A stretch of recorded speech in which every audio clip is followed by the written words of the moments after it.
I'm muted. Damn, thanks, Lip Slider. That whole time I was muted.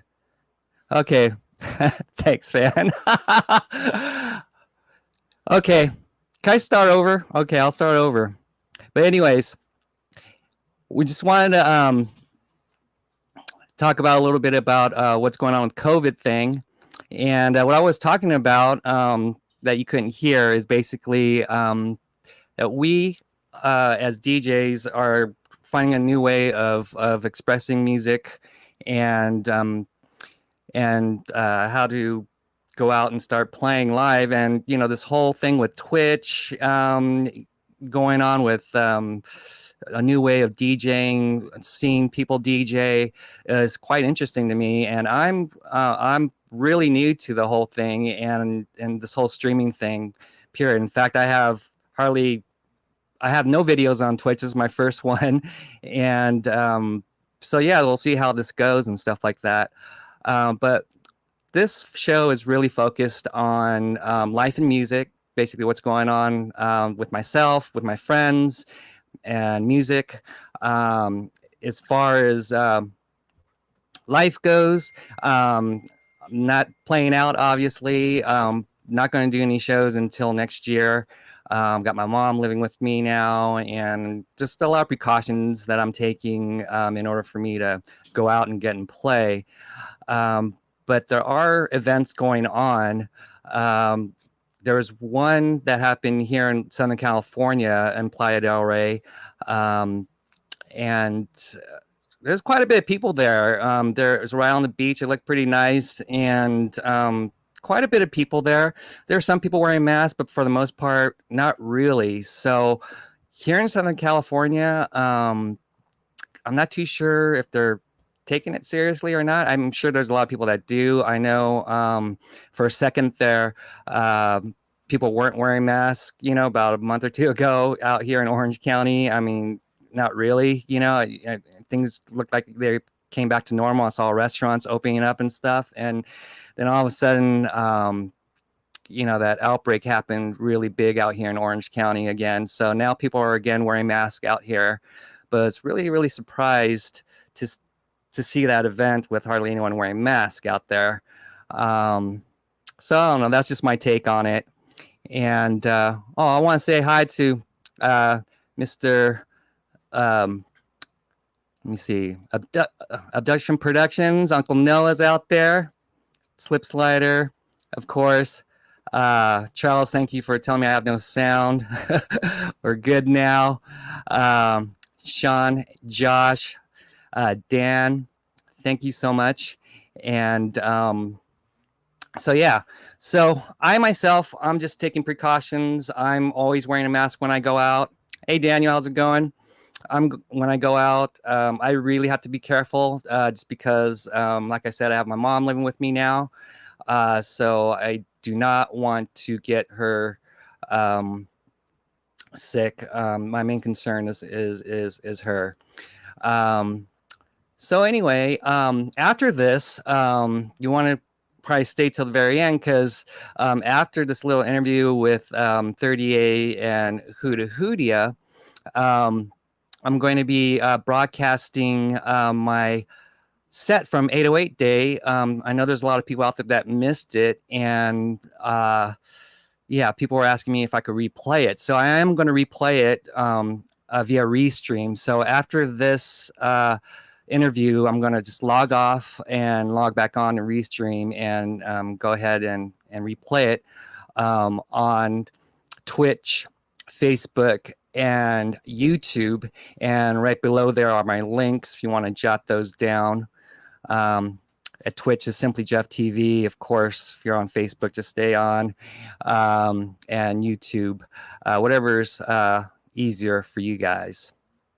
So yeah, so that's about it. How you guys doing out there? Oh shoot, Charles, your dad lives with you too? Okay, so you understand where I'm coming through. Hey Jenna, how's it going? So anyway, let's go ahead and bring my guest on. How you guys feel about that? You guys ready? All right. So first comes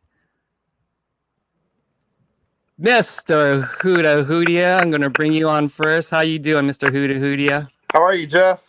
Doing How good you over doing? here. So, you're actually broadcasting from where are you broadcasting from? Atlanta, Georgia. So that's where I currently reside.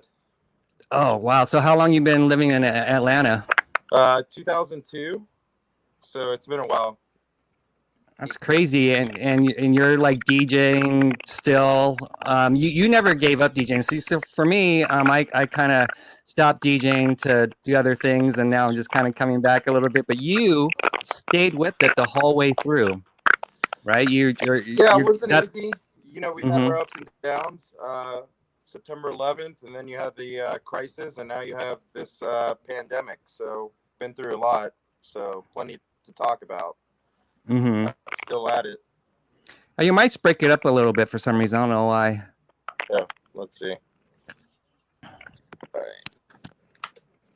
How about now? Oh, that's way better. Oh wait, that's breaking up. All right. Technical difficulties. It's all good. Yeah, I don't know why it's breaking up. Maybe get Scott on, and I'll see if I can switch it out. Okay. And it wasn't happening at all our little tests either. Yeah, right? Fine, everybody. Yeah. Oh my God. So there we are. There's Scott, Mr. There we go. 38. How you doing, man? I'm doing good. What's up, Jeff? What's up, everybody out there? Special shout out to James Mingus, one of my pen pals that we go back and forth with, sending tracks back and forth. I see him on the chat. Oh, that's awesome, man. That's awesome. So, Mr. 38. So first of all, can you tell us how you got your name, DJ30A? I know how Dan got his name. You know what?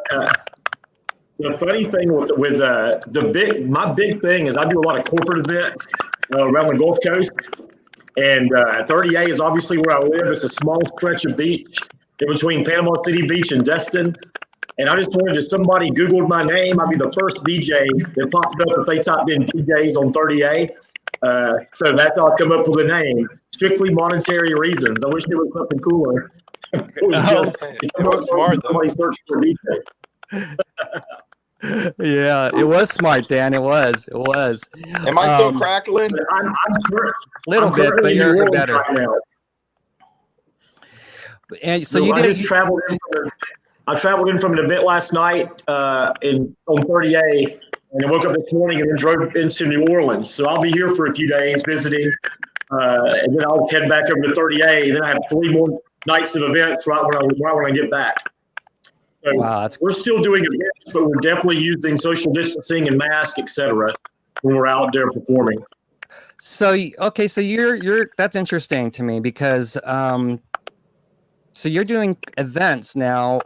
How many people are at these events? Well, the state mandate is 50 or less for corporate events or weddings, and they're not allowing dance floors. So what you're getting is more of like in New York and LA and Las Vegas, they call it a vibe dining or ultra lounge, where you're seated at a table, and whoever you come there with, that's who you're comfortable with, I'm assuming. And there's no like intermingling while you're out there.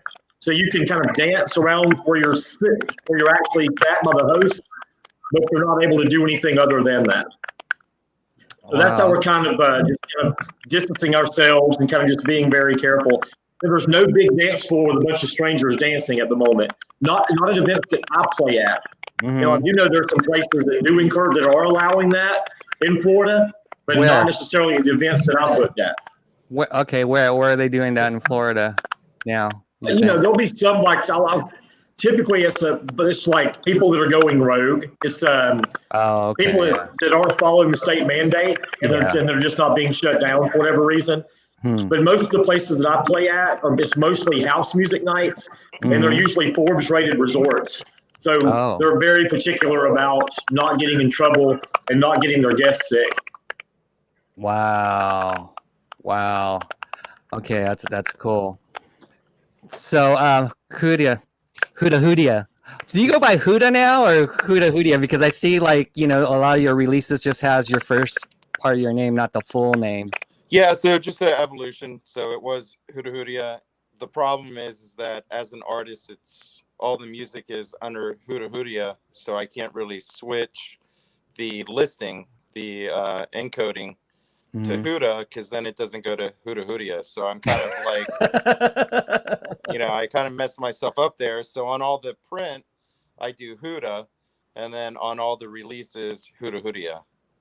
So yeah, just a little. It's just easier. It's just one word, and it's just right. Looks better. Takes up more room. No. Right. Looks bigger. No, but I just simplified it. I like it. Just Uda is good. Right. So you know what? So you're having. I hear a lot of clicking noise. Is that? I wonder if is that from your I think. Oh, that's weird. Anyway, okay, I could deal with that. I know. I'm sure everyone else can deal with it. I could still hear you, so that's the most important thing. I think but it's anyway, Scott's. Is that yours, Scott? I'll mute real quick, and you tell me if it's mine. All right. Yeah, there it goes. Is it Scott?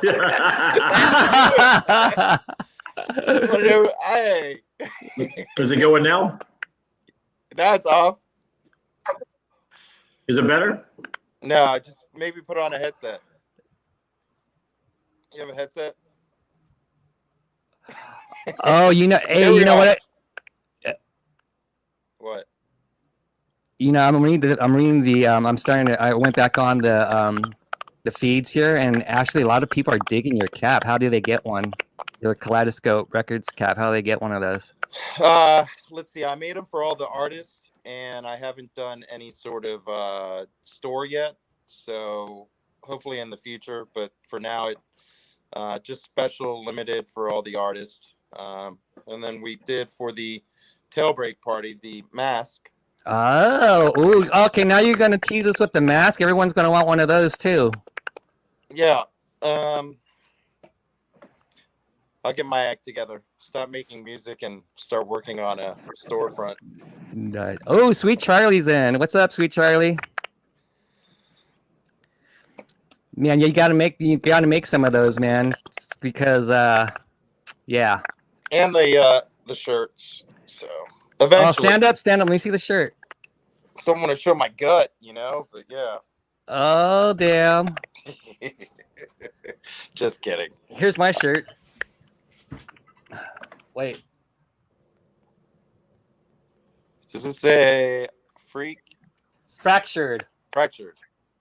So basically, that's the Fractured Nation, what I was telling you guys about, where Fractured is a breakbeat company that started in Seattle, and Dot Diggler is ahead, and he was able to, in a very short amount of time, start one in Portland, San Francisco, last year LA, and he's working on a couple other ones like Vegas and a couple other places. I think he's working on New Orleans too, Scott. So it might be a place for Mr. 30A to play too. That's only a hop, skip, and a jump for me. It's only about a 4-hour drive. Since your girlfriend lives there, right? It could be a good excuse to see your girlfriend more often. That's a quick shot over here. Yeah. So yeah, it's a really cool crew, and they're really down for expanding the breakbeat market, and the next one's going to be in October. I'm not going to say the date yet because that could always change. So really looking forward to that. That should be a really good one. Hopefully get you guys on there. So Scott and I are gonna plan a little trip together and have a nice backdrop. The date that you guys had in mind, which I won't say, but I'm not going to be able to make, and Scott's not, so we're going to pre-record an hour set and do a nice backdrop at the beach. So we're already talking about it. So looking forward to that. Sweet. I think that'll be really cool. Cool. And if we do change the date, maybe you guys could do that live. That would be awesome. Yeah, that would be. Yeah, that's a great idea. Backdrop at beach. I gotta find a place like that to do a show. That's a really great idea. Oh, thanks, Dan. yeah, right. The nice sunset, California. There you go. Yeah, that'd be great, man. So let's talk about this event. We were talking about this earlier when we were testing, but you're telling me about this tailgate party out in, was it in Orlando? Yeah, Orlando. So the tailgate party, and you got to remember when this started, it was right at the peak of everything, or right after the peak in Florida. And when was that? When was the peak in Florida for us that don't know? A month, 2 months ago. Mm-hmm. So the promoters, the reason that I did the event was you have Thomas, Jason Brown, Robbie, and they really, as a whole, put all the artists together. We really brainstormed before the event, really took precautions on what people would have issues with and what people might not have issues with. And that's the reason why I was a part of the event. These promoters really took the time and effort to make sure that there wouldn't be anything against them or held against them, especially with the pandemic going on and them having an event. So they didn't want to seem careless. The Ace Cafe did a great job on what they could do and what they, could prevent and not prevent with mic announcements every 30 minutes, letting everybody know this is a social distance party, wear your masks. So organization promotions was on point. It was really great to see everybody come out. They didn't lose money. They did well. The parking lot was completely full.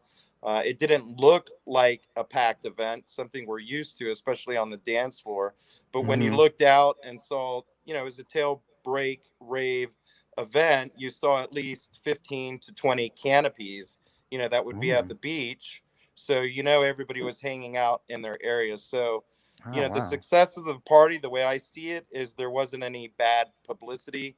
And that's because of the forethought with the promoters and the DJs.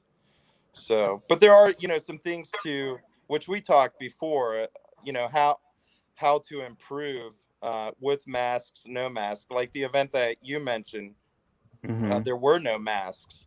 So, if you're an outsider or a reporter coming into that event, you're going to think it's not social distance. There aren't any masks. And the same could be taken from our event. We were talking, if I was just a reporter and I wanted to show that in a negative light, you could have done that because there are groups that, of course, we're all friends. They don't want to have their masks to make their other friends feel uncomfortable. Like, oh, COVID, no COVID. If you really were worried, then you'd keep your mask on. But, those crowds, if a reporter took a picture, it could look bad. But the majority of everybody were wearing masks. So the conclusion is they just have to, at these events, say everybody wear masks, because you can't get around, a reporter coming in and showing it in a negative light if you make it optional. So that's my take from it. We did the best we could. I thought everything was positive and great. It was something other promoters weren't considering, and the first one in Florida like it. And I think it was great. So that's awesome. So what was the limit of cars that were able to come into the actual parking lot area? It was pretty much right at 100. Wow. 100 cars? Yeah. Wow. That's crazy. Yeah, it's like going to a drive-in or something, right? Instead of watching a flick, it's like going to a drive-in. Instead of watching a movie, you're watching a DJ play, right? Is it something like that? Yes, exactly. So, yeah. And then you look at the photos, though, like on your EDM and some of these events that have been thrown, and they're showing the photo that's of a negative light. And like I said, you could have had that reporter do the same, at our event, and the photos that they're using on the your EDM and stuff like that are people on stage, and it's that same sort of feeling when you're on stage. You feel like, you know, you're free from anything. As a DJ, as an artist, it's like all of our friends are on stage, and it's kind of like, yeah, maybe a little bit lax with a mask, but it's not preventable. It's just basically social.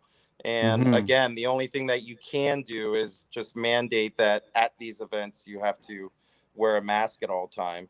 Because even with 30 minute every 30 minutes an announcement, you still couldn't control everybody. So they still Wow. got to work with it a little bit. I'm talking about future events and maybe promoters out there listening, Mm-hmm. to avoid anything. But there was no bad publicity. Everybody at the event was, had a great time. No repercussions from any sort of COVID outbreak or anything. So it was a success. I think that's the most important thing. There was no outbreaks after the event. Oh, wow. Okay. Wow. So for those of you who are just joining us, I'm talking to Huda Hudia and DJ30A, both Kaleidoscope recording artists. Huda Hudia is the founder of Kaleidoscope Records, and we're just talking about life and music, what's going on with the COVID. So yeah, that's pretty cool. I mean, do you have any other events lined up, or any other promoters are talking to you about doing the next one? Or, I mean, that's a pretty good idea, actually. To do something like that. So, I mean, are people starting to get the hang of it out there, or they're just going to do more, or they're going to move into clubs, or what have you been hearing? Well, each state has their own different regulations on what they approve and don't approve. True. So here in Georgia, it's gone, do we mandate masks? Do we not? Stores have created their own policies when you go in to wear masks. It's not mandated here. As far as the venues, they're doing temperature checks when you go in. Inside the venue, it's not mandated again to wear masks or not to wear masks. So it basically, they're just following what the state, especially here in Georgia, is mandating, and they're not mandating masks. So they're not adhering to, their own policies of wearing masks. So it's just left up to the club or the owner. I think for the big, what all eyes are going to be on is when the Hakkasan group opens back up in Vegas with all the big top 1% DJs going to those mega clubs to see what they implement. So then we can kind of follow in the underground circuit, breaks, drum and bass, etc., and kind of emulate what they're doing, because they're going to have the money to really, probably with a lot of studies, to get those clubs back open. Those are multi-million-dollar net earners every year for Vegas and LA. So, and I think they opened one in Cabo recently, in San Diego. So when those clubs open back up, which I know they're itching to do, that's going to be interesting to see what they're going to put into place.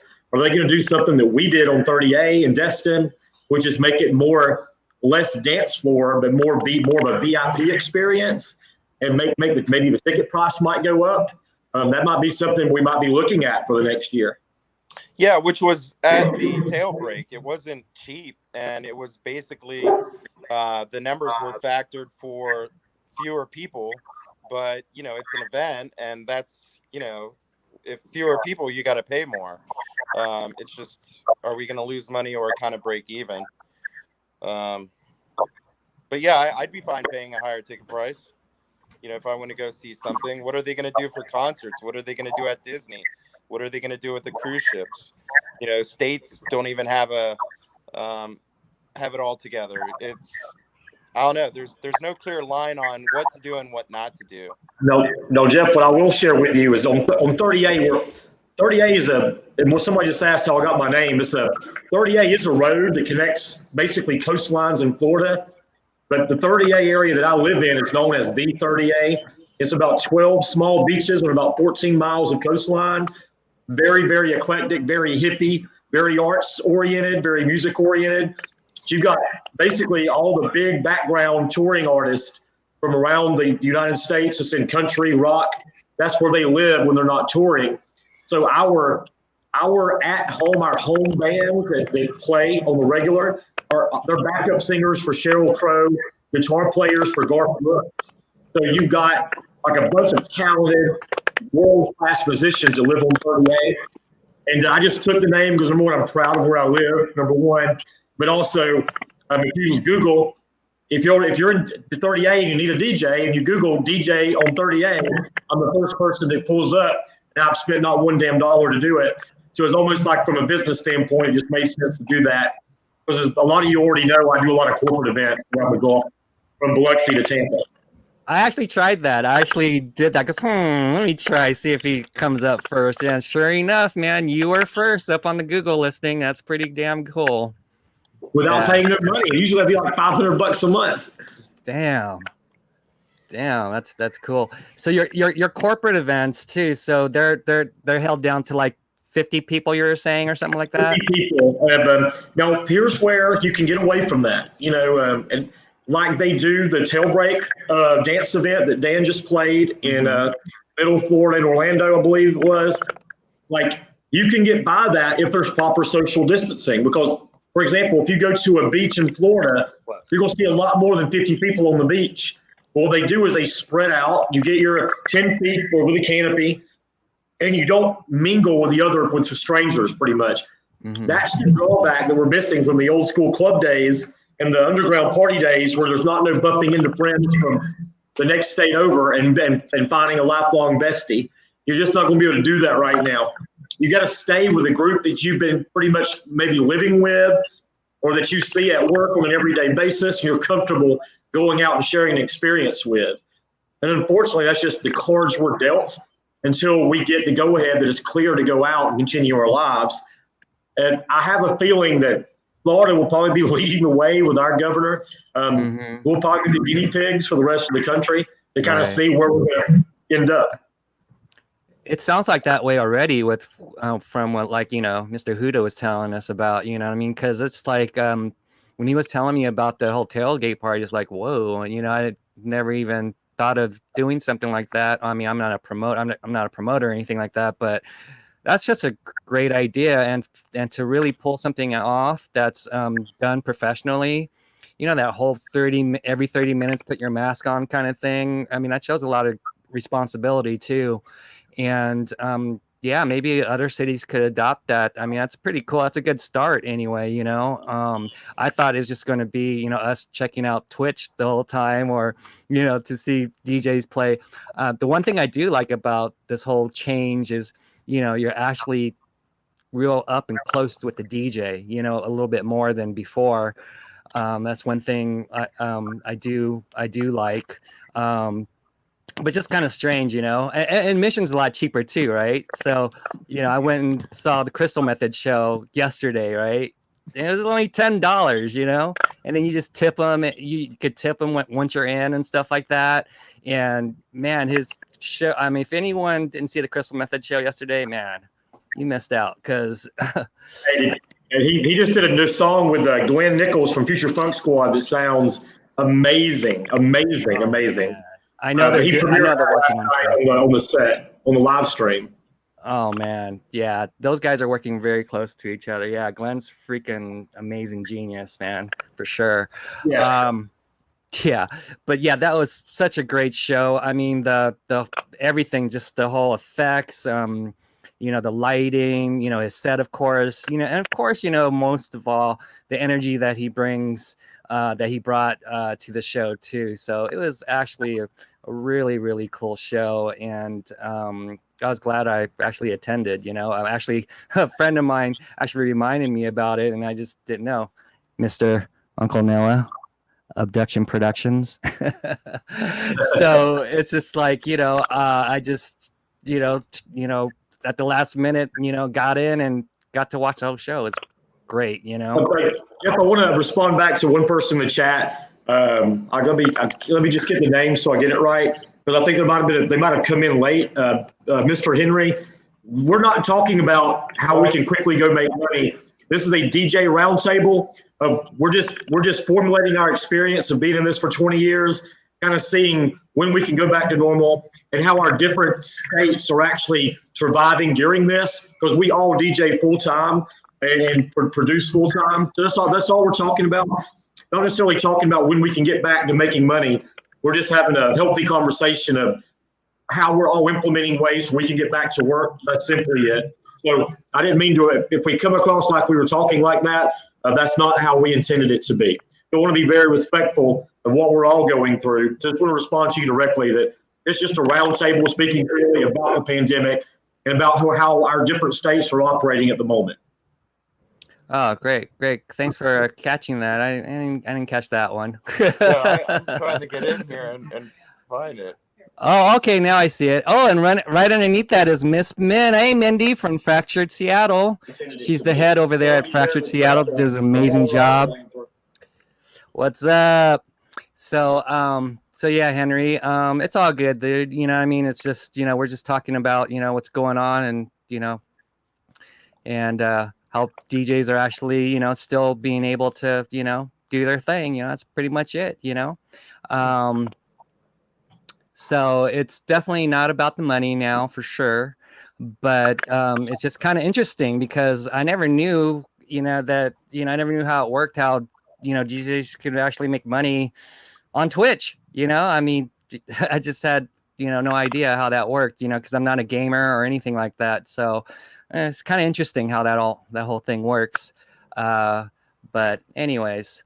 Yeah, big shout out to everybody saying hello and online with the feed. That's really nice. You know what's funny, Jeff, is I see a lot of names that I'm friendly with, and we chat back and forth privately on Facebook and on Instagram. So it's super, super cool and a nice way for everybody to connect. Like, even though we're all probably all over the United States during all of this, it's nice for a little bit of dance music love every now and then. So this has been a great surprise on this Sunday, to be honest with you. Awesome. Yeah, I'm reading the feeds. I'm back on reading the feeds again. And someone was asking what happened to John Kelly.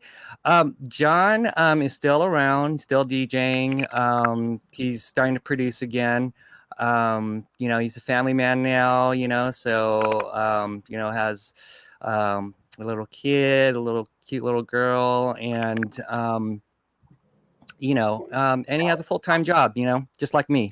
I used to at one time be a full-time DJ, and then about 10 years ago, I kind of said, I'm getting old. I need to, find something that I could do when I'm 70.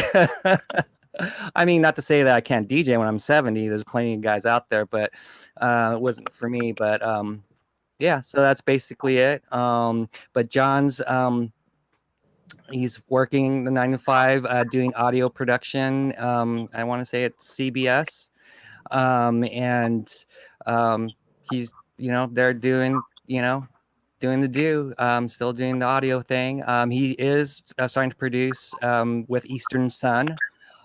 So you'll be definitely hearing a lot more from John Kelly soon. Interesting John Kelly little trivia information. I listened to what's it called, High Desert Sound System on the drive up from 38 in New Orleans today.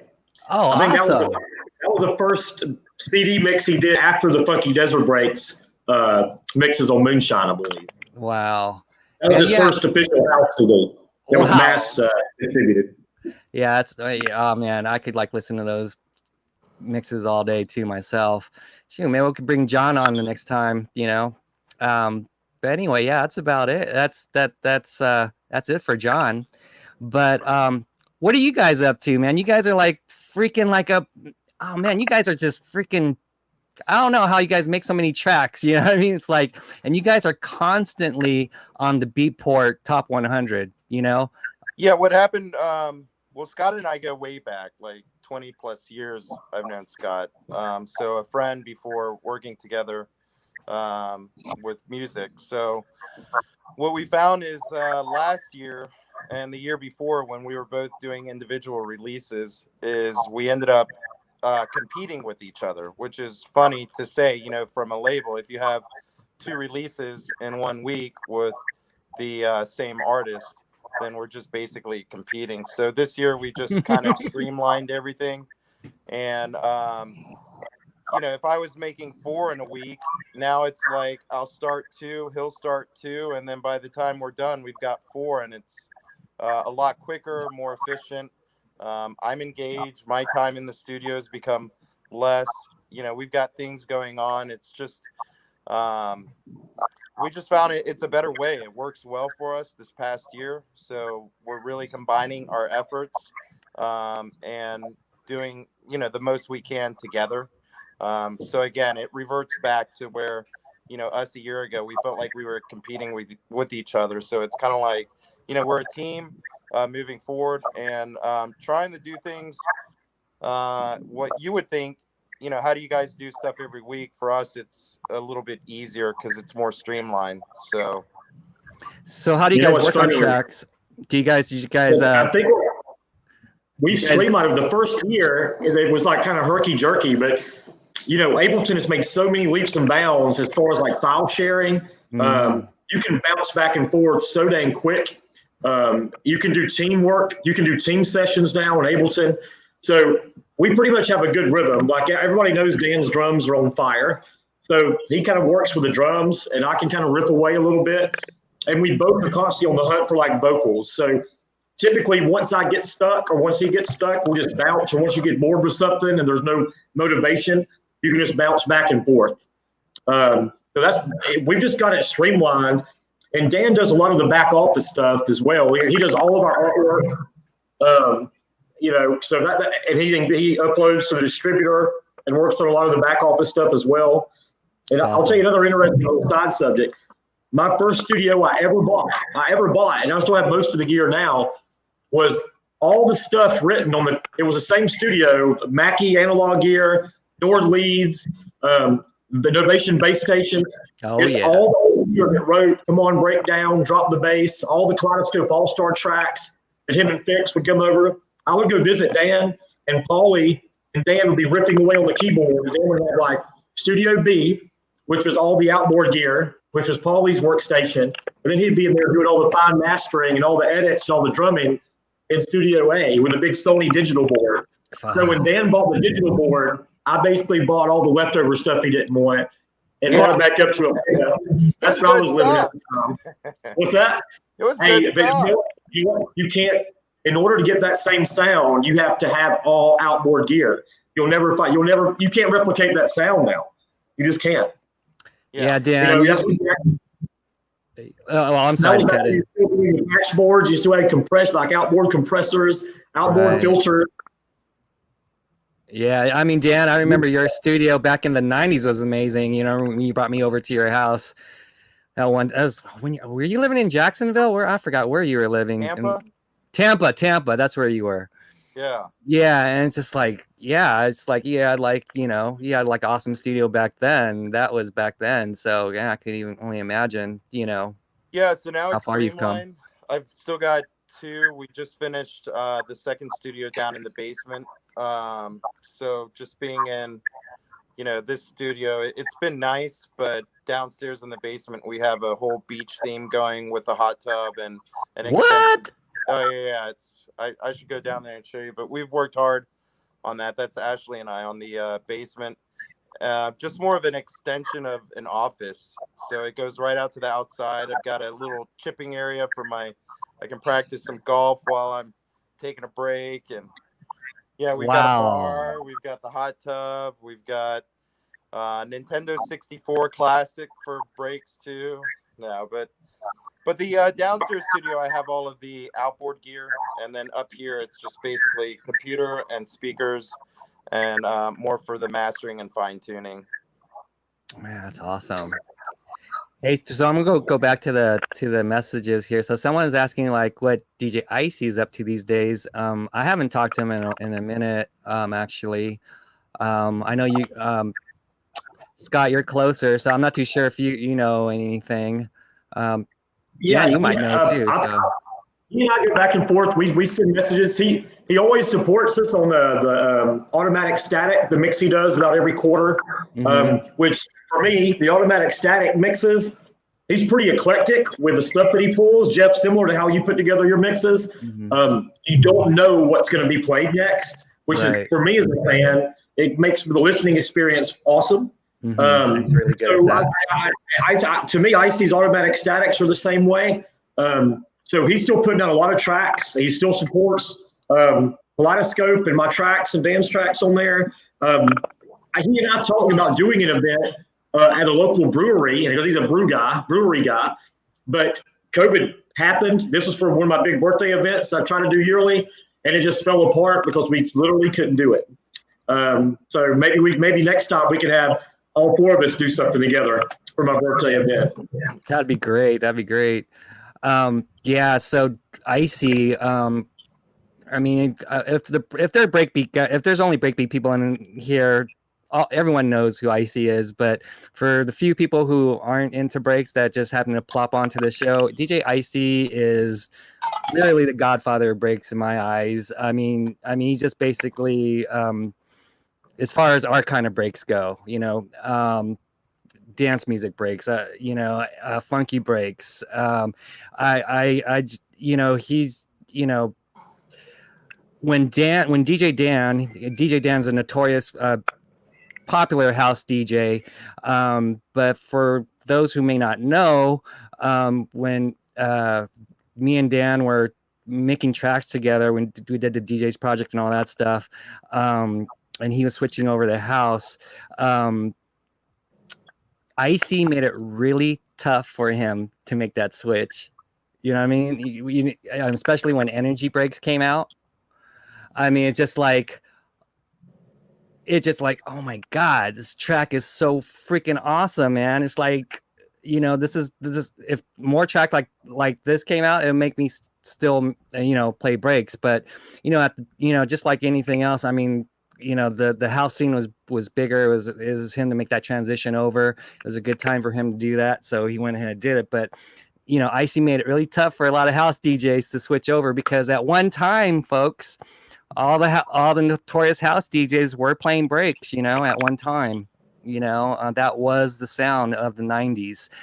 If you are into underground dance music, electronic dance music, breaks was it. Yano, Garth, all on the West Coast. I'm naming West Coast house DJs that played, breaks. Even Doc Martin, So it's just like, but house basically, took over in LA and in San Francisco, and that's where it went. And then breaks after that, just started to get, a little bit more or less popular, and it just kind of fell, and here we are. You know what I mean? So, but we're trying to bring it back, guys. Breaks are going to come back, guys, right? Well, it comes back, and then it comes back in different forms. So trap, twerk, Yep. You speed it up, it's breaks. So making trap is just a little bit different structure-wise than making breaks. It's same thing with twerk. Twerk's pretty much the same thing too. But you have all. Jeff, I'm very opinionated on this subject. Go ahead. I want to hear your side. You have to hear me about, I would say, once a week events. There are certain pockets of break crews and that play shit from 2002 on loop. And I'm sure that Dan and I get ridiculed a little bit because we try to implement hip hop vocals, new vocals, and a lot of trap elements, a lot of twerk elements. I really like that. I'm not trying to sell songs to DJs. If they play it, that's awesome. That's awesome. But I'm not trying to sell tracks on Beatport anymore. I'm trying to sell tracks to new listeners, and because streaming is where it's at. So I'm trying to get new ears to breaks. The days of playing breakdowns, progressive breaks with 3-minute build-ups, you cannot do that anymore. The days of playing tracks with a 2-minute loop in or the 32 measure mix in, that's over. You cannot do that in a club anymore. 18 to 25-year-olds are going to leave in droves. You have to play stuff. You have to kind of got to reorganize to the ears, to the newer crowd. That's why breaks are. I don't say breaks are dead. We are experiencing a comeback. They actually made a breaks genre in the metadata on Spotify like 3 weeks ago. for the first time. Yeah. We didn't even get picked for editorial playlist, and now we're getting picked for editorial playlist. What? So, Yeah.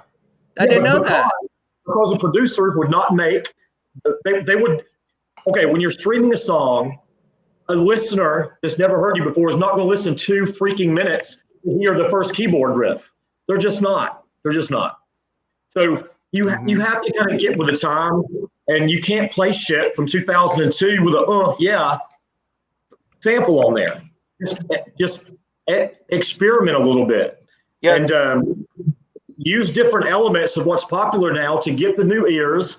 And then when you get a little following, then you can experiment a little bit. And I'm not getting hated on for saying that, but at the same time, my biggest year yet on my Spotify's making me more money than my Beatport sales now.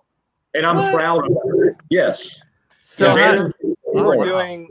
we were almost at 100,000 monthly listeners. Now it's right at about 88,000 monthly listeners on Spotify. So what do you do on? So can you tell us what you do on Spotify? Like when Spotify is just what he's saying. If you look at the demographics, they give you the reports on the age of the listeners, and Scott's right on it. You know, we've been doing breaks as one of the let's say godfathers of genres. You've got breaks, progressive house, and trance. You know, that's basically where it all started. And he is right on line. Breaks has been around for so long that you do have DJs that have, you know, from the very beginning. We were playing on vinyl, so vinyl was 6 minutes long, and you'd let it go to the very last 32 count, mix out. But the evolution, both Scott and I are playing Friday, Saturday nights to mainstream open format audiences. And when, you know, kids today, their attention span on a song is maybe 2 to 3 minutes. And in your open format club, sometimes I'm out of a song in a minute and a half, 2 minutes, just play the good stuff and go right to the next. So that style of mixing isn't really incorporated into, you know, a lot of the breaks DJs. You have another open format DJ, Magic Mike. I just played with him at the tail break, and he has the same philosophy as Scott, myself, because he is playing to the open format club. So somebody like him playing to breaks, it's just like me. I'm just going as fast as I can, playing the good parts, you know, and showing a different style of breaks, you know, trying to make it appealing to a younger audience. And that's where breaks in general has had a struggle, is our audience is between 40 to 45, or 40 and you can't to 45, I mean. You can't survive like that as a genre. Look at our Spotify, because of like what Scott's saying, we're incorporating trap, twerk, and different styles into the breaks and different sounds. Our audience is about 21 to 34 years old. So we've been able to lower our demographic, which is what we want. We want college kids to listen to breaks again, not just trap and twerk. So we're pushing it as far as we can to have a style and sound that meets the standard of today. You know, trap is huge, and it's a derivative, we feel, of breaks. So of course we're going to incorporate it into our music. Here's a great way to look at it. Great way to look at it.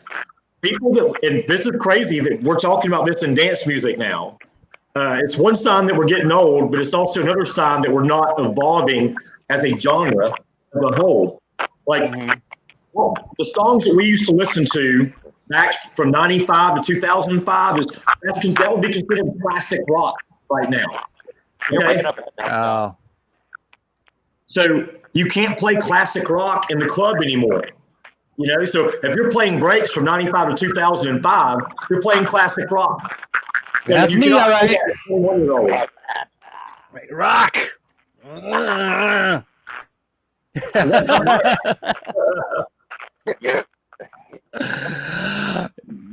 I hear you on that, man. No, it's definitely true. But you know, it's crazy that you say that, because you know, but house music is a little different, right? I mean, you can let a song play a little bit longer when you're playing, like, you know, especially like those deep house guys, right? They'll let a track play for a little while, let the groove set in and stuff like that. It's all, you know, that's basically, you know, it's a feeling, you know what I'm saying? Oh, there goes Dan. Oh shoot! And we missed though. I gotta take this freaking banner. What the hell Hey, happened? now we can see really whose microphone it is. I think it's Dan. Let's talk mess about Dan right now. Yeah. You know. Yeah, well, we can do that. Hey, if he goes to eat Chinese or Mexican, do not ride in the same car with him. Bad. No, but seriously, like if anything, I think with what Dan and I are trying to do the past, like I would say 12 to 14 months with the Kaleidoscope releases, especially the ones where we've done like a dual collab, is we're trying to make it, we're not trying to make songs that 10 years from now is going to be like freaking Icy's Escape, okay, remix. It's still pretty popular for, especially for the Florida Breaks crowd. But we're trying to make stuff relevant for the dance floor today to get new ears into the breaks genre. The breaks doesn't die when the current age of the breaks crowd, which is 40 to 50 years old, goes off to something different. I mean, what are you going to be going to the club with your rocker and your hover? Hey, I'm almost there. I'm almost there, man. I'm 45. I'm 45, but you look good. I'm not listening to Rennie Pilgrim mix. I'm not listening to that anymore. I am. It's not going to be relevant in a dance club. You're not going to be able to play that. You're not going to be able to play that in a dance club anymore. Well, it depends what dance club you go to, isn't it? That's true. That is true. I can tell you this: the ones that would welcome that to be played is not going to pay your flight and not going to pay your booking fee. I can tell you that. No. I mean, you definitely got a point there. Unless it's someone that has money that will just do it just for the love of doing it, not make money. It's that's fine. I mean, I've done, and I've done shows like that. So, but yet, when you go to these shows, a lot of times, sometimes there's hardly anyone there. You know what I mean? Yeah. I'll give you a great example.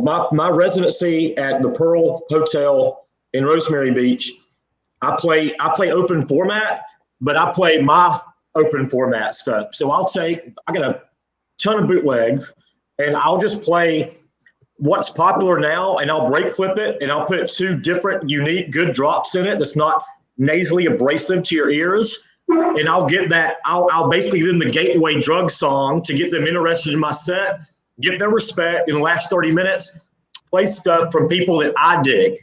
So that's what I do for my breaks open format sets at my residency. This is a Forbes rated resort, the #1 resort in Florida. And I'm touching people. They're hearing breaks for probably the first time. Mm-hmm. So I can't play songs that are made, from 2000, probably 14 back. It's just not going to happen. Mm-hmm. Not for the younger. My goal was to get younger people listening to me as an artist. Right. I don't want to be playing to people and playing songs that's been regurgitated over and over. Mm-hmm. Mm-hmm. But that's just not what I'm trying to do. Well, how long you been? Well, this is a 2-part question. So, how long you been DJing, and how long you been producing? I've been DJing since '95, and I bought my first studio setup around '98. That's quite a while. Yeah. But again, I DJed in Atlanta. Then I moved down here, totally put up DJing, and I had a communications company, and the local club here, which is pretty famous, it's called Red Bar. James Brown's drummer was the house band drummer there until he recently passed last year. What? James Brown drummer? I played after him, and I played. Their DJ was sick, and I just showed up because I had gear. Mm-hmm. And I played an all funk set, kind of like a Q-Dep and what's the other guys? Flow Dynamics. I played kind of like a funky live horn set. Wow. And everybody dug it, and I got a good response from it. And they were used to hearing like open format, like the wobble, back that ass up, typical hip hop open for like Carnival cruise ship rap. So it just struck me up. There was a glaring need for where I lived for a DJ that played different styles, and I brought my Atlanta and Tampa influence into it. The next thing I knew, I had a residency at the Pearl. I was starting to get demand, people calling me for corporate events and for weddings. So I just branched out, sold my communications business, and just jumped fully back into DJing full time like I was doing in Atlanta. Oh, wow, So, that's awesome. Dan and I, we've known each other for 20 years. It was just a natural fit for me to start releasing again on Kaleidoscope. That's awesome. That's awesome. So, I primarily see your stuff on Kaleidoscope. So, do you do stuff on other labels too, or is it just primarily on Kaleidoscope? Yeah, my friend Mike Sowers from Ravesta, I release for them quite regularly. Super nice guy. And he has his son doing artwork, Matt. So it's like a family business for Ravesta. And what they've done the past year is they're releasing hip hop tracks, house tracks. They're releasing a bunch of different genres, and I think they're being a good ambassador for breaks in general. And I think they have the same philosophy as we do, is just creating a different look and feel and trying to keep up with the times to keep not only the old heads involved, you still got the breaks. We still release tracks that has the epic builds and the good drops, but also releasing stuff for the young ears to get some new blood into the game, get some new blood into the business.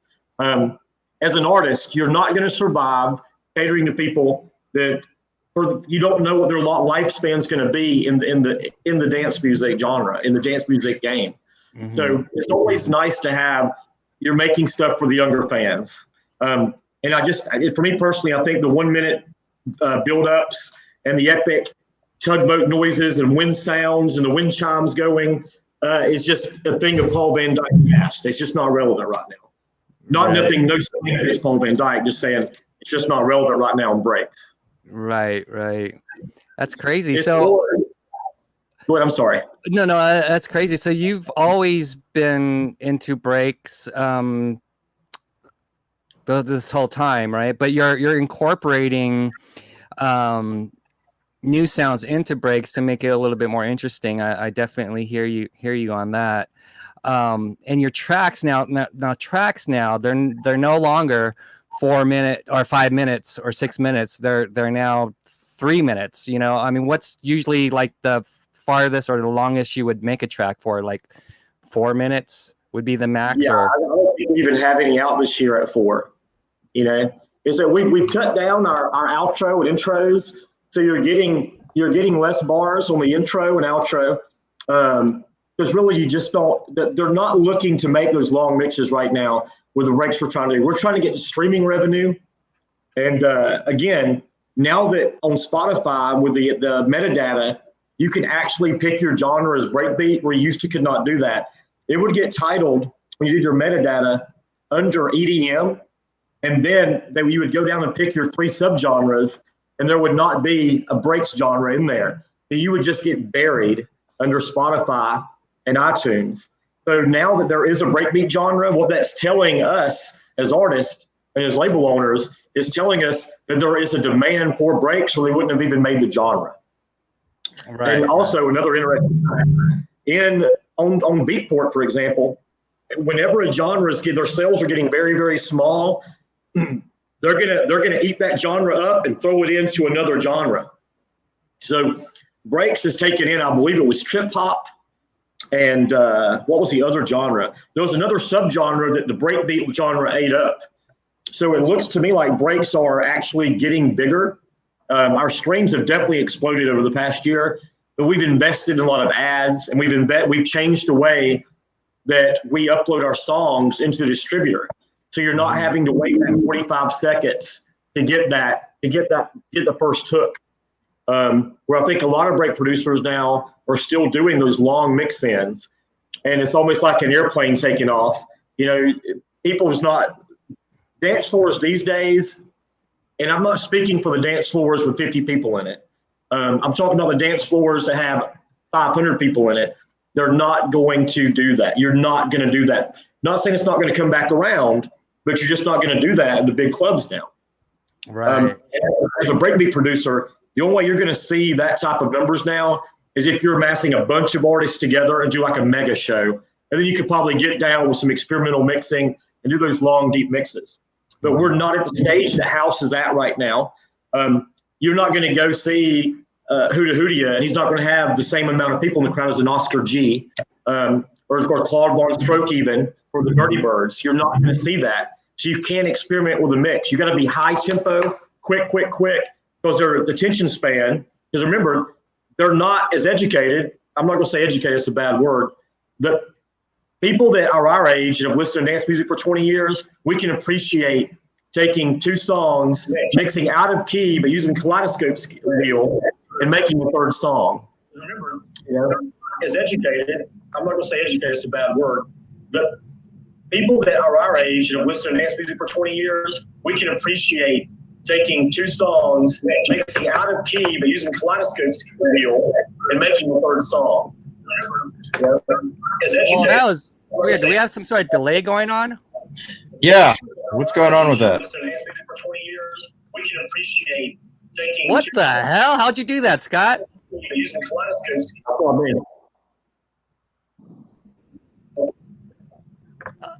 Okay, We back? now talk. Say hello, Scott. Again, I'm seeing some of the comments. Again, what I'm trying to do, I'll speak for myself here, is I'm trying to get new ears into the break scene. That's it. New ears.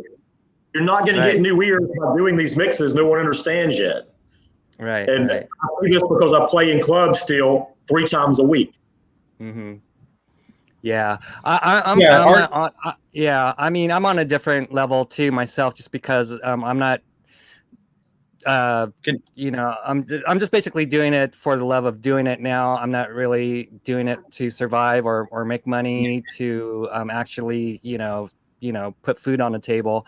That was the case at one time, and that was that's what I think made me quit, because I felt like I was too much of a machine, and I was making tracks just to appease the people to get bookings and stuff. And so that's why I just kind of said enough is enough, and I just kind of found something else to do for 10 years and still doing it. But yeah, so I give you guys mad props for just persevering and just. You guys can hear me?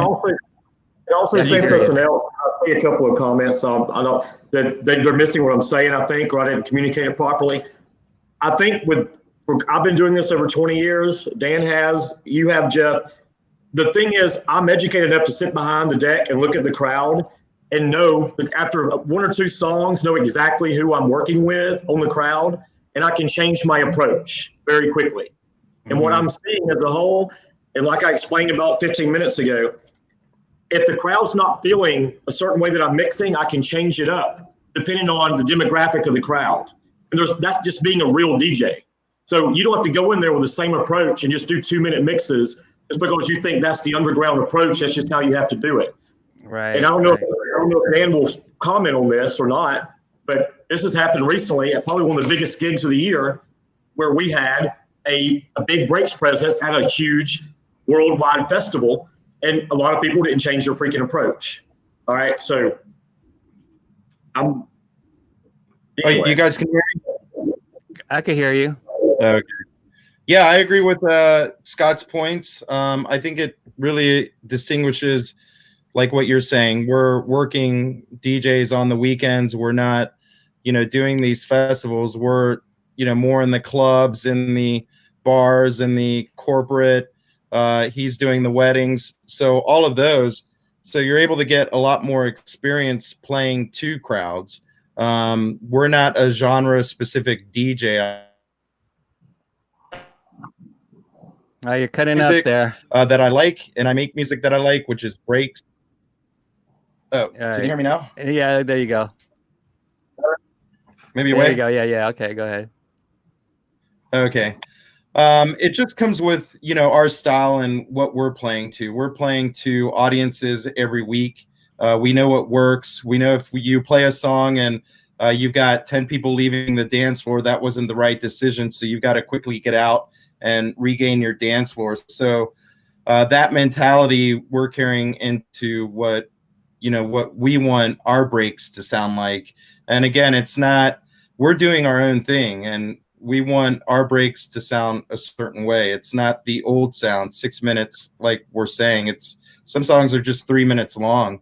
It's just quicker, in and out. Let's go. Let's keep the party going. We don't want a stagnant. Man, he's having like okay, you're having a little connection issues. Yeah, no, I get it. I get it totally. I mean, you guys are probably, out there. You guys are out there doing it every week. You know what works, what doesn't work. That's probably why your tracks are so good, and it's probably half the reason why you guys are always charting on those charts. Top 100. 10 and above. You know what I mean?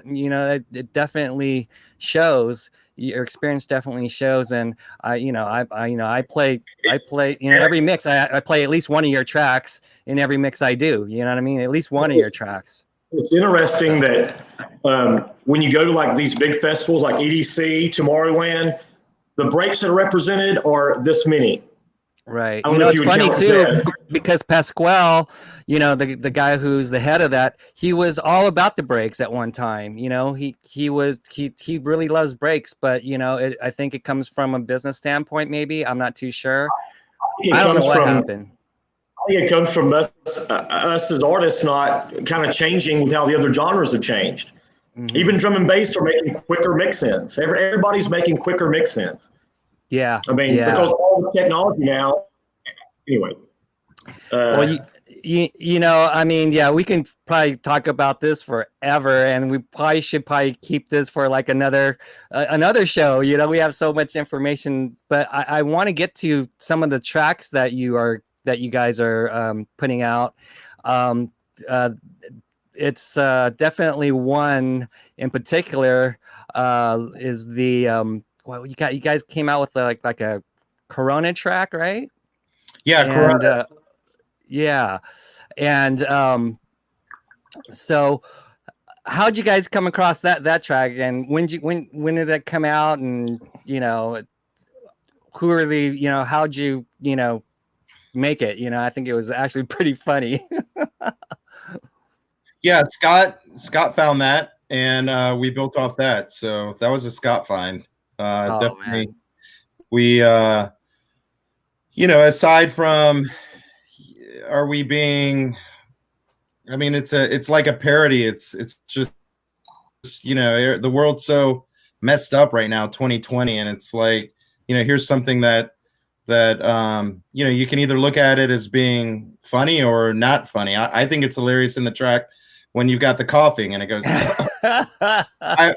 I mean, you take from it what you will. We enjoyed making it. So yeah, I think it was great, man. It's definitely a killer track. So let's play everyone who hasn't heard the track. We have like a short little 2-minute snippet of it. So let's go ahead and play this awesome track, shall we?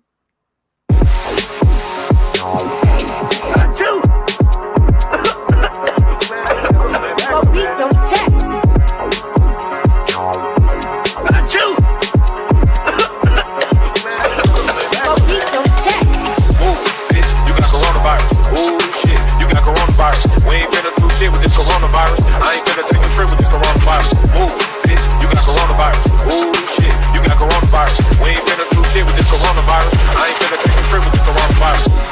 But today, people were here to talk about the streets. Shit's crazy in the streets, people. We're talking about that Roni. Everything's crazy. It's like ghost towns. Motherfuckers all inside, scared. It's all nuts. People, this corona got everything fucked up. It's a pandemic. And you know what's funny? Well, it's not funny. But before we got to 2020, I was like, bro, every century in the 20s, there's a plague. I hope we don't have one next year. And bam! Bam, there it is. Motherfucking plague. Achoo!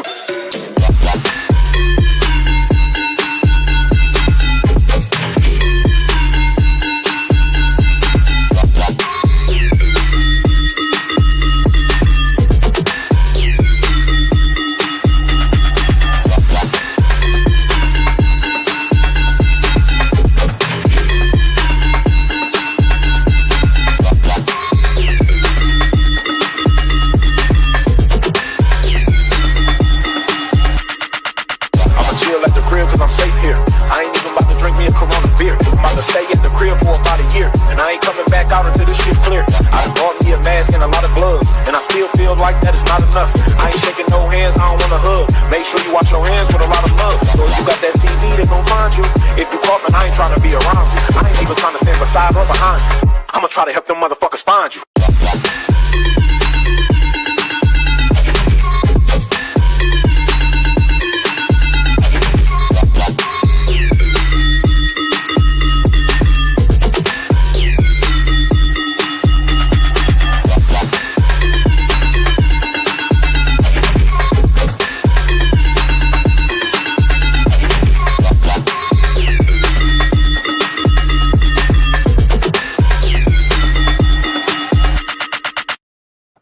Yeah.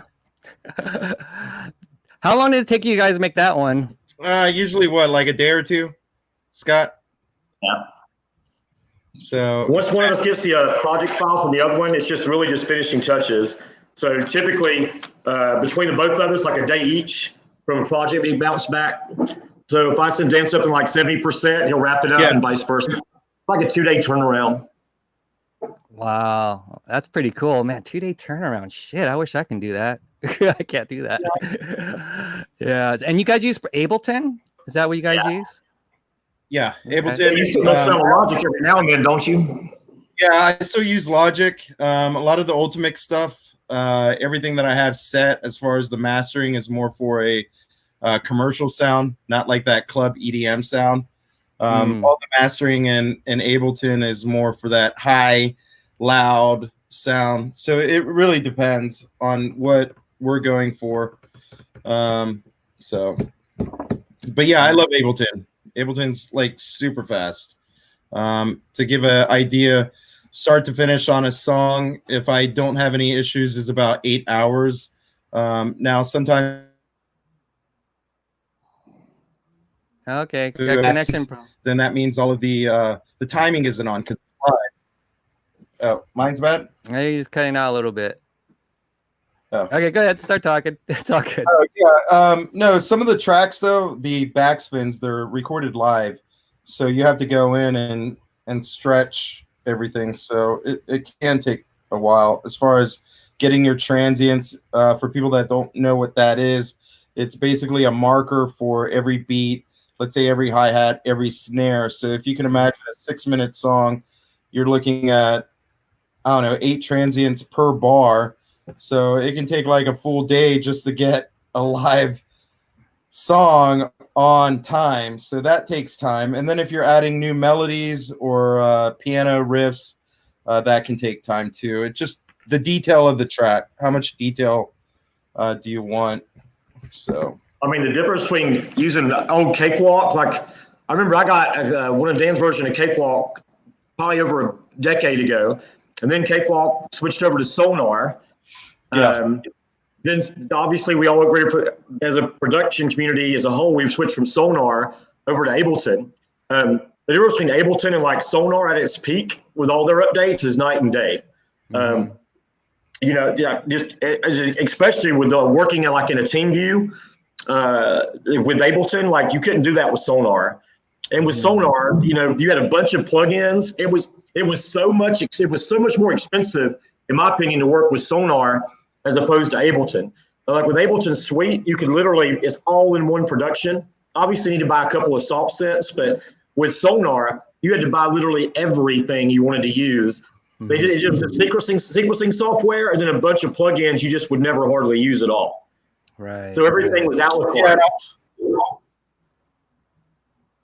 So what happens is the problem you run into working with other artists is, am I bad? All right, there you go. That's There you go. good? There you go. Stay right there. Don't move. You good? Okay, I'm good. Yeah. Yeah, the issue that you run into working with other artists is they'll have plugins that you don't have, so that sound is not there unless they bounce it on the DAW. So what we do is we use all the internal stuff from Ableton, so there's no problems, no issues when you open up the program. Just makes it easier. And Ableton, their in-house production suite, you know, it sounds just as good. Am I going to nitpick over one little thing? No, it's, you know, move on to the next. So that's crazy. So you guys you guys got another track coming out. Was it come out tomorrow? Is that the new one that we're? Yeah. So what we're trying. Well, there you go. One more time. Go ahead, Scott. It might be on streaming platforms now. Sometimes they'll release it on the streaming on Spotify and iTunes now, but I think it releases on Beatport tonight at midnight. So in Eastern time. Wow, crazy. And okay, so it's called So Fly. We So Fly. We So Fly, right? Yeah, and zoom in on the bowl of soup. See what you see. Do it. Zoom in on the bowl soup. Yeah. I didn't get the artwork. Oh, you didn't get the artwork? No, I didn't. You got to zoom in on it. It's the most hilarious thing. Okay, guys. So when it comes out on Beatport tomorrow, zoom in on that because I don't have it available right now. But what was the thought process of making this track? We want to incorporate the trap drop with the breaks. For me, I get more response on the dance floor, especially if I'm trying to like get people. Say if I start out playing house at some of my more of my like upper scale venues, I can go into house and then go into breaks when it gets a little bit later in the evening. And once I incorporate the breaks with the trap drop, I get more ears and more people on the dance floor. So it's like I can get them in, gain the dance floor's confidence, and then start playing more breaks, which is what my goal is when I start playing. So this here is a good gateway type track where I can get all the young people on the dance floor and keep all the breakheads happy that have come out to see me. So I think that's Dan and I both like. He plays the open format club in Athens, Georgia, which is a college town. And again, it's for us, and we've had philosophy talks about it. It's about getting new ears into the dance floor via breaks. So incorporating the twerk and trap elements for us is what I think what's making our songs sell. And it's definitely what's making our streaming work for us. So I think we're happy with this track here. It's right when we first finished it, it was like, this is something we were super, super stoked about. Wow. Okay. So how long did it take you to make this one? I'm sure maybe a little more than 8 hours. Yeah, but I've been interesting. Like, I like to build a project file. Like, I'll get on like Splice Sounds, or I like hunt for different like sample packs or whatnot, and I kind of make a song file for all the elements that I want to use before I actually sit down and start having the fun part of producing. So that there sometimes takes me. I might build 2 or 3 song folders in a day, and then the next day I go there and start working on a song until I get kind of just banging my head against the wall about it. Then I'll start my other song folder. Then I'll start my other one. And then vice versa. Once one of us gets something close towards completion, we bounce it to the other partner. And then they finish it up. So sometimes I might be sitting on it for a few days, working on it back and forth until I get frustrated. And then when I've reached the end of my road, Dan will take over, vice versa. So with this one here, I think it was like 3 or 4 days before I sent it over to Dan. Wow, that's cool. So like in total, I mean, well, minus the pre-work, I mean, as far as like, once you got all your ideas down, once you start, laying out the drums and stuff like that, or from that point on, how long did it take? I would say probably around a week on this one, but it's not a week steady. It's almost like maybe like 3 or 4 hours a day on my end before I bounce it back, before I'm comfortable with it. That's damn good. It really depends on if you're incorporating, sampled sound. Again, kind of what I reverted back to with the Ultimix Funky Mix projects is sometimes, I've got to sit there and replay the melodies. That takes time. A lot of there are sources where you can get the MIDI files for songs. But have I tried to do that? Of course I have, because I don't want to spend 8 hours replaying the melodies. But the problem that I run into is the tracks that we're putting out on Ultimix Funky Mix are just out that week or 2 weeks. So you don't have the MIDI. So I've got to sit there and redo all the MIDI just to make it my own. And that's where the time for me in the studio, that takes the most amount of time.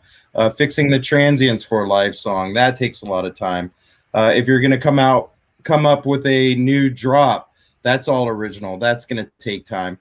But when it comes to Scott and I, the way we work more We know this genre. We know the end game, the end result of the song. So, you know, is it cheating? No, it's like a professional football player or baseball player. They get better by practice. And for us, breaks is like something that we do all the time. So yeah, it's going to move faster. Now, if I'm going to make a trap song, it's going to take a little bit longer. If I'm going to do a tropical house song, that's going to take me like 2 or 3 days, because that's, if we're working with a live vocalist, that's going to take a hell of a lot longer. Right. So we don't want to like have a perceived thing where we're like super fast. Yeah, if everything's right in front of us, yeah, boom, no problem. I can get something set up in 2 hours. Ashley's been in the studio with me, and it's like boom, boom, boom, boom, because I know what I want. I know the sound. Same thing with Scott. But you know, when it comes to mastering, that might take like 4 hours. You're sitting in the studio. Is this right? Is this right? I also think that with Dan and I, both of us playing, beginning thing is fast. The beginning production. Go ahead. we also work in open format clubs, so we both know we're trying to make songs that we can actually play, not necessarily at a breaks party, Yes. even though I think it'd be received well at a breaks party. Yes. So we're still trying to make stuff for Yes. an open format crowd, but still make breaks. Yeah, Correct. that's awesome. Correct. So completely different than, you know, the old philosophy. Like we're trying to introduce breaks to an audience that, you know, they listen to it and they're like, oh, it sounds like trap. It sounds like twerk. They haven't been introduced to it. And it's like exactly what he's saying. In the mainstream open format clubs, you're not going to hear breaks. If you do, it's going to be a hip hop song that was maybe 70 BPM slowed down, and then it's 128 with a break beat. That's how mainstream audience breaks, but it's not really breaks. So if I'm going to play an old break song to an open format club, I'm going to clear the dance floor. Doesn't matter if it's one of mine from 1995, Icy, yours. It doesn't matter. It's going to clear a dance floor. So what are we going to do? Scott and I, like what we're saying, we think about these things. We forward think, and we want to make our breaks to where we can play it in the club. Can we play all of our songs? No, we can't, because they're still with that break sound, that break genre.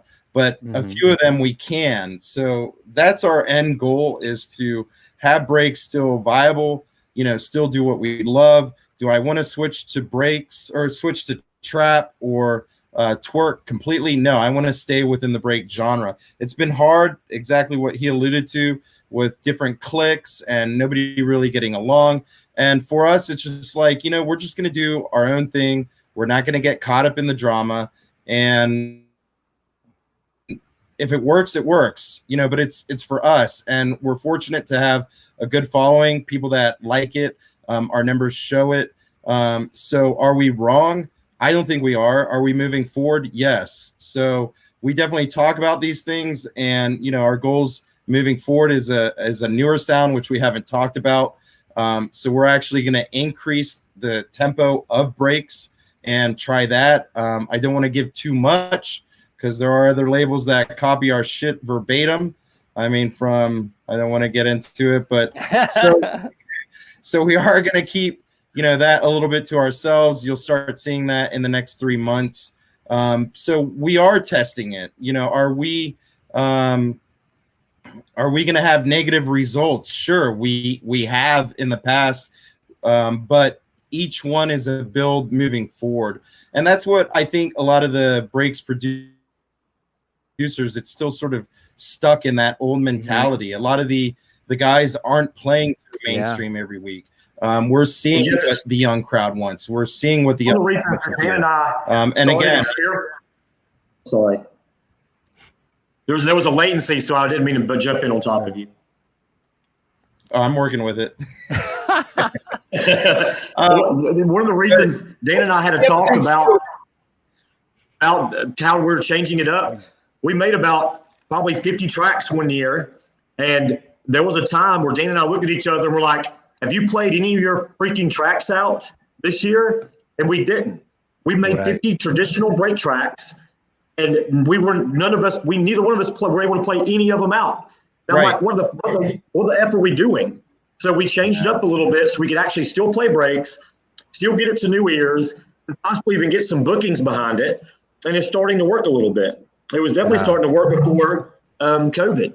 I got a good book for a gig in Seattle. I got an inquiry for a winter festival in Spain. Dan, I think, played Spain this past year. Did you not? Yeah, you got engaged on the stage. Yeah. Breaks are really big in Spain, though, right? It's huge. Pretty big, so right? They do the similar style we do, though. They go quick at it. Yeah.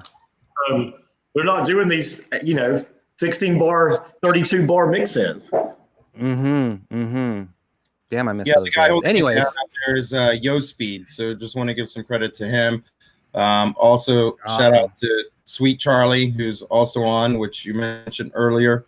All the fans, all the listeners, we do appreciate it. We are, here. We don't just think of music; we think of how to introduce our music to a bigger audience.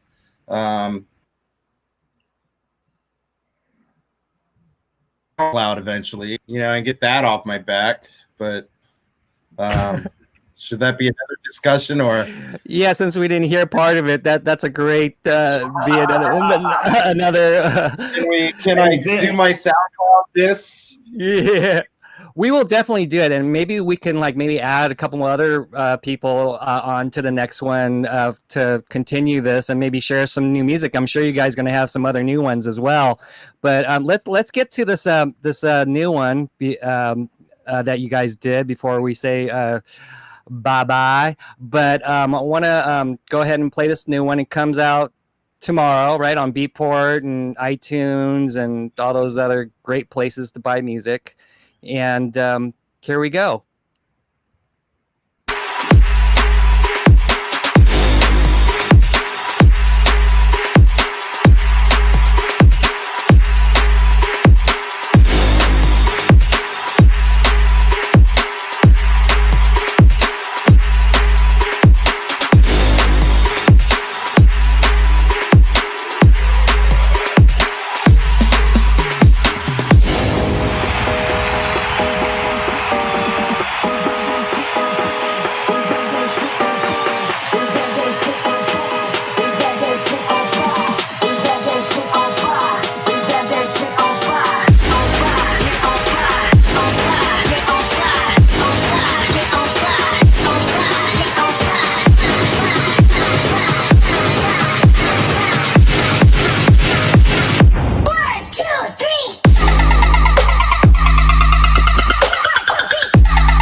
Yeah, man, that was freaking fresh. So yeah, you heard the trap in the beginning, and then it goes right into the breaks. And like what Scott said, later in the night, because of the energy in the song, so it goes to the later of the night. But yeah, I want to get into like the Spotify, if that's okay. Spotify and SoundCloud. Mm-hmm. So like what Scott and I have been saying with Spotify, that's our big push right now. And I with artists out there and I guess the diss I have with SoundCloud. Oh man, right at the good part, he's Going freaking for frozen. years. You know, there's so many He's artists. all. Oh, how about now? Am I good? Yeah. Okay. All right. So You left off. You left off with like you have a thing with SoundCloud. So with SoundCloud is you have a platform like SoundCloud, which when it came out, it was something for artists. We had believed in it to gain exposure. But the way I see something like a SoundCloud is, you know, it allows, you know, non-copyright music to be on SoundCloud. It's not really doing anything for the artists. And my main beef is you have a company which is a brilliant idea. If you want to market something, how do you get free marketing? And it's an idea that they sell to the artists, which is What? Through SoundCloud, you'll gain exposure and you'll get gigs. That's Which is. Yeah. Wait. You got cut off. Which is what? It's because you were like this. Which is. You froze. Which is what?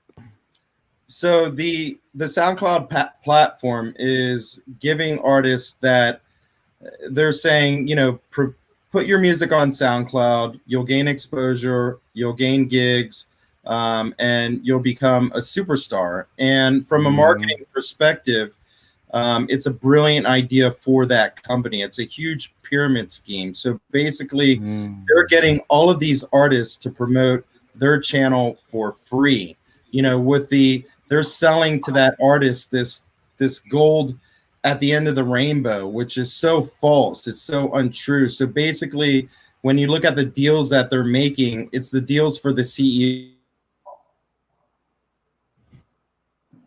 We get it. But there's no profit sharing for the artists. So the artists are basically left high. What's that? Yeah. You cut out, but I get it. It's basically all for the CEOs, and the artists are left high and dry. Basically, is what you're saying. Right. So 4 years ago, I stopped promoting SoundCloud for that reason. Something like Spotify is something that the artist will get a revenue stream. We make original music, so it's not like we want to put bootlegs out. There's nothing for us on SoundCloud. And I think every artist should sort of rethink how they're being used by a platform like SoundCloud. So anyway, that's my SoundCloud diss. I don't appreciate them. I had one song that I did for Ultimix Funky Mix, and just a few days had hundreds.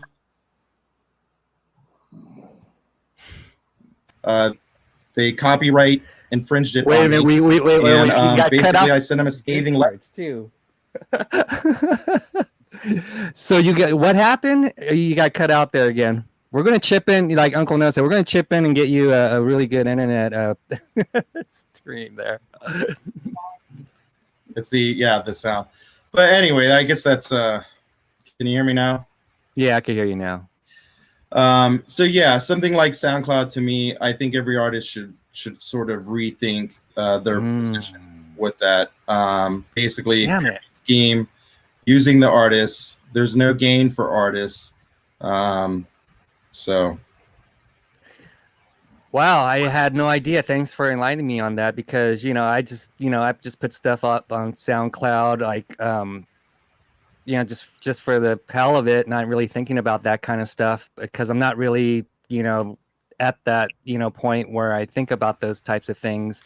I just kind of use it to experiment. I just, did a new track. I'll throw it up there for free. You could download. That's the one thing I do like. You could just, you wanted to have people download a track for free, you can just go to your SoundCloud and do it. But man, you're telling me all this, man. It's pretty crazy. It's going to make me rethink about SoundCloud. I think not only SoundCloud, but the different various music platforms that are selling to the artist. The only reason they're selling you this idea of exposure and getting gigs is basically because you're the marketing.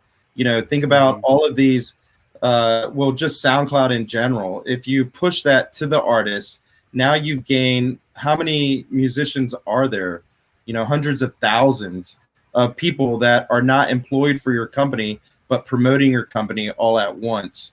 So it's a huge pyramid scheme. The only people making money is the CEO, and it's unfair. It's not cool to the artists. And again, something like a Spotify, again, we don't have to worry about it. We're making original music. That's what we want to push. Mm-hmm. You know, it's do we want to continue to push a company that is all about themselves and not about the artist? Interesting, man. That okay, that could be a whole new freaking show right there. Yeah, that's now. I got a lot more of that, where that's coming from. Wow. No, there's a lot of stuff that, you know, I feel like artists are being used, and it's like what you're saying, you know, day job. You know, I'm still not in the day job. It's like I'd like to. I have thought, where would I go? What would I do? That's always a thought. But for an artist to make money, almost impossible unless you're getting millions of views. But you know, there's so many people struggling, so many people trying to make it, and I just feel like a company like SoundCloud is just using that for their own benefit, and that's what I don't like. Is when you start taking all of us that we have a shared common interest, you know, love for the music, and you're using us as a marketing promotion tool. That's where I get upset. Yeah, I feel you. It's so weird that you said that, because right when you were talking about SoundCloud, I just got a SoundCloud notification. That's so weird. It's like how many new platforms are going to come up to where we've got to, you know, rebuild our brand. You know, what was it? MySpace, then Facebook, then SoundCloud, then, you know, it's constantly all these new platforms that we've got to evolve to. So anyway, again, that's why I'm sticking with Spotify, Scott sticking with Spotify, and, you know, just kind of what we're pushing. That's cool. I have to, yeah, okay. So you've really made me, you know, think about things differently that I didn't think about before. So this is good. It was good for me anyway, this whole conversation.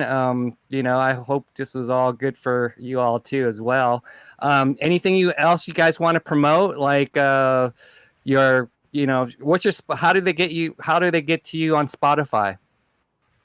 Just our DJ names, both of us. And is it Huda or Huda Hudia? Huda Hudia, yeah. Okay. Yeah. On that, yes. So, that's great. And DJ30A. Someone asked interesting questions. Zen asked a question to Dan. When we trade stuff back and forth, do we have the same plugins? And we do. Actually, Zen, when we get off this here, he just sent me a new download in my Dropbox so I can open up a project file. So we have to make sure we're both up to date on everything we have in our workflow. When we bounce stuff back and forth, that all the files will load properly. So that was a good question on how we work back and forth. Oh, wow. That's awesome. Hey, let's give a little shout outs to people in our little people who held on. Thank you all. Brandon. Oh, Zen from the Fractured Crew is in here. What's up, Zen? Who is Helix? Brandon Wiley, James Foster. Let's see, Pro Functional. Oh, Mrs. Huda. Yeah. What is it? Mrs. Huda. All right. Thomas Toole, of course, Abduction Productions, Uncle Noah, Sweet Charlie. The unicorns in the house? The who? Is that inside joke? I see Ricky Turner in the chat. Ricky Turner, what's up? Unicorn? Yeah. And then Sweet Charlie. Yeah, he's got a nice Raymond's in the chat. Raymond Rawls. Who's Raymond Rawls? Raymond Rawls, Jeff, he and I have seen you many times play in Atlanta, actually. Oh, wow. Okay. Oh, got my. Remember when you did the tour with the Phono Heads? And you had yeah. You played Atrium with Dan. And I believe that's the last time that Raymond and I saw you play, I think, in Atlanta. Wow. Wow, Atlanta, man, that was a while ago. So who else is in here? Raymond got Masaki, Mia. Oh, God, I got to show you these freaking crazy pyramids this guy Masaki makes. It's supposed to like help you with like, you know, just kind of got like get in tune with yourself. And let me see if I can grab it. Is it plugged in?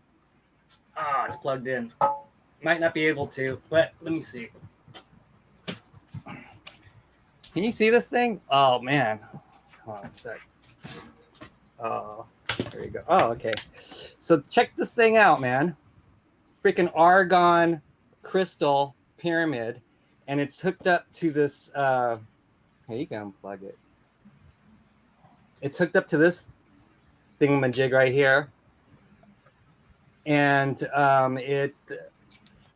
it basically brings the energy into this argon, and when I put the battery in here, it lights up too, which you can't see. Oh, sorry about that. But he made it in, you know, the colors that I like, and, you know, damn, it's just awesome, man. I really, really, really enjoy it. And he makes some really, really cool ones. And it's, I don't know what, you know, ever since I plugged that thing in, that thing's been, I don't know, doing something. So, yeah, what's that? That was a long plug for Masaki there. Am I stuck? I look weird. I was reading the comments, sorry to interrupt, but another thing I'd like to talk about with I'm reading like other artists on here, and again, it's a move I've made as a label probably like 3-4 years ago. You know, the label itself is like old friends, Scott, Dave, which is Sweet Charlie, and I guess like 4 or 5 years ago, I was making these huge pushes to introduce new artists, you know, on the label, give them a platform to be heard. And, you know, it was great for me as a label, which is kind of odd, but I'd like to talk about that, is not doing contracts with artists, but instead having these individual artists create their own record company and push themselves, because in this day and age, you know, the job of a record label prior was basically creating a barrier for just shit music. You know, pardon my language, but the labels were the barrier. If somebody submitted a song and it sounded terrible, it just never heard the light of day. But now these days, you know, there are great artists that, you know, look to a label to gain them exposure.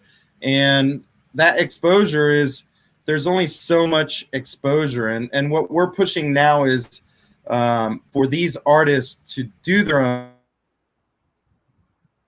And then somebody like me, or somebody like Rob Silas at DEDR, there's even Rob E. You know, it's kind of like we're all sort of working together to promote each other as labels. And if there's an artist out there that wants to do things on their own, the first thing I say is, let's try and get you set up with your own label. And I've done that multiple times this year, getting individual artists set up with their own distributor. And that's the push I'm making. That's the push we're making right now, is for these artists to have to build their own future and not be restricted by a label. They don't need a label these days anymore. You know, go out there, do it on your own. We'll support you in any way we can. I don't know. I just think, you know, these days artists don't need the label, especially with our genre and electronic music in general. You can do it on your own. You know, I want to at least convey that to new artists. And if you need help, there's a lot of us that are willing to push you and put you in the right groups. So anyway, with that being said. Yeah, that's awesome. That's definitely a good way to end it, guys. And I'm so glad that you guys actually, you know, made the time to come out and speak to us all. We'll definitely try to plan on something at another time with maybe a couple other people in your crew. It would be really interesting to really hear what they have to say as well and what's going on. And by that time, you probably, you know, I don't know, maybe you're you know, the whole COVID parties will be a lot different, you know, the next time we talk. So really, really thank you for your participation and coming on to the show and just, you know, just saying what you feel, man. Well, thank you so much for having us, Jeff. We appreciate it. Awesome. Yeah, awesome, thank you, Jeff. Awesome. And we'll be in touch, guys. Thank y'all. Everybody out there, have a good night. All right. All right, guys. So, let me just, sorry about that. I should use this first. Okay, guys. So, big shouts out to Huda Hudia and all those guys, Huda Hudia and DJ30A, and my friends in the background. What's up, Davey G? And we're going to now, we are going to play my replay from 808 Day from Fractured Nation, from the Fractured crew that I mentioned to you guys earlier, you guys that were on from the beginning. And it's going to be on these 3 channels. You can check it out below. But just all you gotta do is just pause it for like 30 seconds, and we're gonna I'm gonna come off of this what I'm using right now to broadcast this, and we're gonna rebroadcast it in about 30 seconds from now via restream. All right, so all you guys, thank you so much, and until the next time, folks, take care.